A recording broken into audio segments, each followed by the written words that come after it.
ये कहानी है रिया और राहुल की। दो ऐसे दिल जो एक दूसरे के लिए ही बने थे, लेकिन नियति ने उनके रास्तों में कई इम्तिहान रखे थे।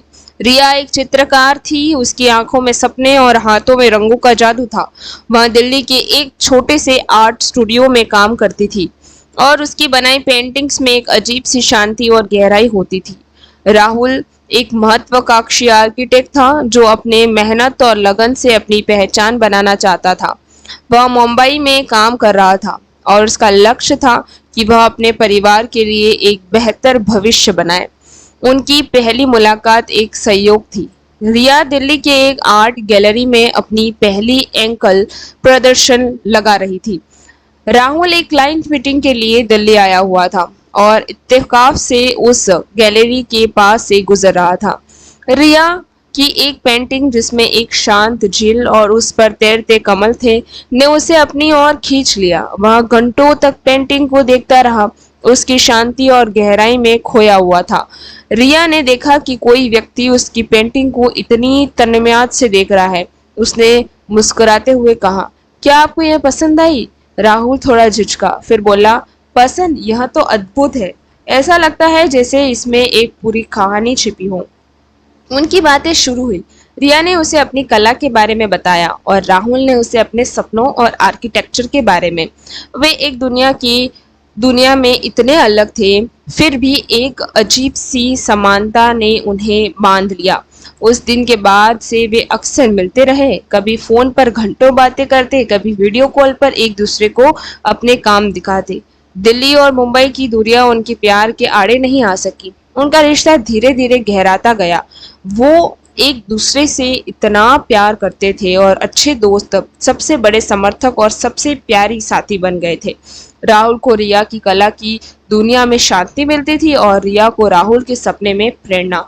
उन्होंने एक साथ कई सपने देखे थे। एक छोटा सा घर जहां रिया अपनी कला को निखारे और राहुल अपनी आर्किटेक्चर की प्रतिभा से उसे सजाए। एक साथ दुनिया की यात्रा करना और एक खुशहाल परिवार बनाना। लेकिन जिंदगी हमेशा गुलाबों से भरी नहीं होती। राहुल के परिवार पर अचानक एक बड़ा आर्थिक संकट आ गया। उसके पिता की कंपनी को भारी नुकसान हुआ और उन्हें सब कुछ खोने की नौबत आ गई। राहुल को अपनी नौकरी छोड़कर अपने पिता के व्यवसाय को संभालने के लिए मुंबई लौटना पड़ा। यह उनके रिश्ते के लिए एक बड़ा झटका था। रिया उदास थी, लेकिन उसने राहुल पर पूरा समर्थन था और विश्वास था। उसने उसे समझाया कि प्यार का मतलब सिर्फ साथ रहना नहीं होता, बल्कि एक दूसरे के सुख और दुख में साथ देना भी होता है। राहुल ने भी रिया को भरोसा दिया कि चाहे कुछ भी हो जाए, वह उसे कभी नहीं छोड़ेगा। दूरियां अब और बढ़ गई। राहुल दिन रात उसके परिवार के व्यवसाय को संभालने में लगा था। रिया भी अपने आर्ट स्टूडियो में व्यस्त रहती थी, लेकिन हर पल राहुल को यादों में खोई रहती थी। उनके बीच फोन पर बातें कम होने लगी। मुलाकातों का तो सवाल ही नहीं था। एक दिन रिया के पास एक प्रसिद्ध आर्ट गैलरी से एक बड़ा ऑफर आया।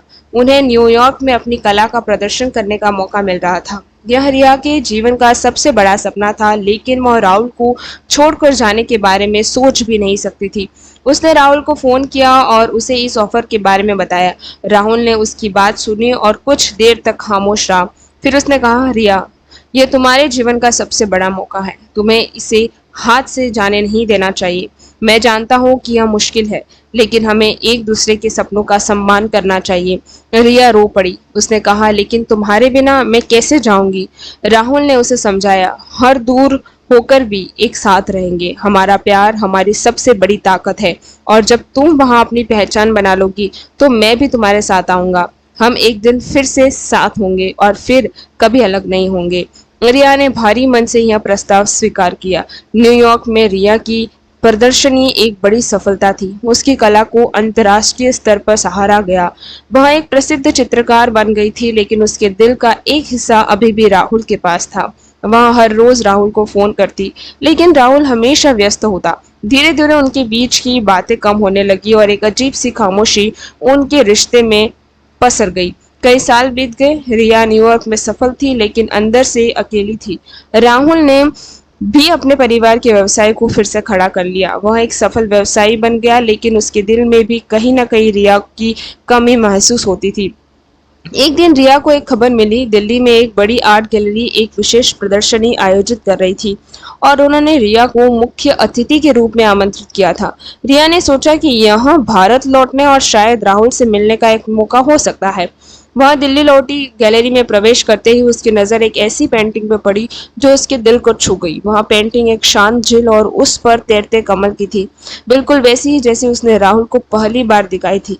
लेकिन इस पेंटिंग में एक और तत्व था, एक अकेला घर जो उस झील के किनारे बना हुआ था।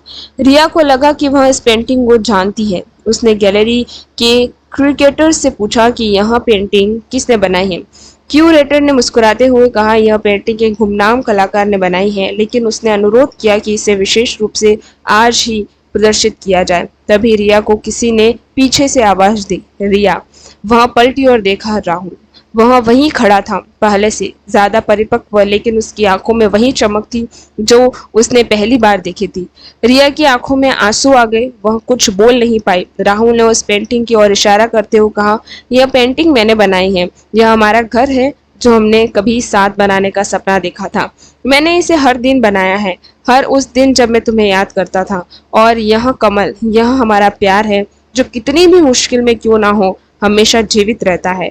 रिया को विश्वास नहीं हो रहा था कि राहुल ने कभी पेंटिंग की नहीं थी। राहुल ने आगे कहा, जब तुम न्यूयॉर्क चली गई तो मुझे लगा कि मैंने तुम्हें खो दिया, लेकिन तुम्हारे जाने के बाद मुझे एहसास हुआ कि तुम्हें कितना प्यार करता हूँ। मैं तुम्हें वापस पाने के लिए कुछ भी करने को तैयार था।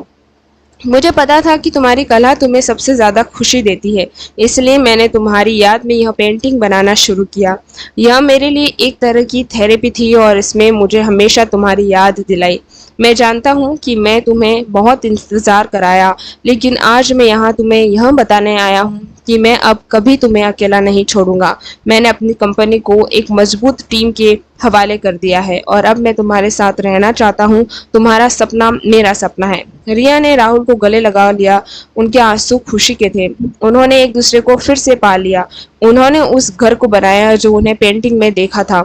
रिया वहां अपनी कला को निखारती और राहुल उसे अपनी आर्किटेक्चर की प्रतिभा से सजाता। उन्होंने एक साथ दुनिया की यात्रा की और एक खुशहाल परिवार बनाया। उनका प्यारा एक अटूट बंधन बन गया था जिसे हर मुश्किल का सामना किया और अंत में जीत हासिल की। यह कहानी सिर्फ प्यार की नहीं थी, बल्कि विश्वास, धैर्य और एक दूसरे के सपनों का सम्मान करने की थी। आपको ये कहानी कैसी लगी ये जरूर बताइएगा कमेंट सेक्शन में। और साथ ही में ऐसी ही प्रेरणादायक और लव स्टोरी सुनने के लिए हमारे चैनल को अभी सब्सक्राइब करें। अपने दोस्तों के साथ जरूर ये स्टोरी शेयर करना ताकि वो भी उस प्यार को समझ पाए जो इस कहानी में है।